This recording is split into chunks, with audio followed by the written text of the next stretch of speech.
Sir నా పేరు కత్తి బాలకోటయ్య, మాది కరేడు. నేను ఒక గిరిజన నాయకుడిని. యానాది సంఘాల మహాకూటమి అనే ఆర్గనైజేషన్కి నెల్లూరు జిల్లా కోశాధికారిగా నేను పనిచేస్తున్నాను.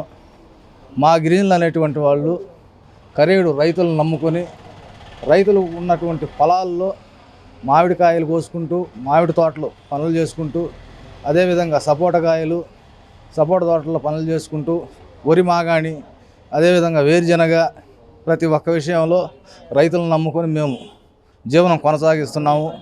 మా భూముల జోలికి, మా రైతుల భూముల జోలికి రావద్దని ఇండోసోల్ కంపెనీ కానీ ఏ ఇతర ప్రైవేటు సంస్థలు కూడా ఆ యొక్క విషయంలో వెనకడుగు వేయటం చాలా మంచిదని మా యొక్క ఉద్దేశము.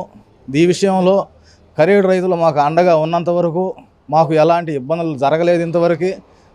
మా యొక్క ముఖ్య ఉద్దేశం ఏంటంటే మా పొట్ట కొట్టవద్దని మేము ప్రాధేయపడుతున్నాము.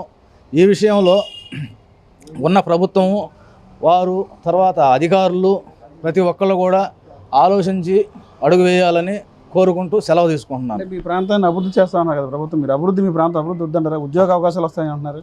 మాకు ఇప్పుడు ఉన్న అభివృద్ధి చాలు, మాకు ఇంతకంటూ అభివృద్ధి మాకు అవసరం లేదు అని సవినయంగా తెలియజేసుకుంటున్నాం.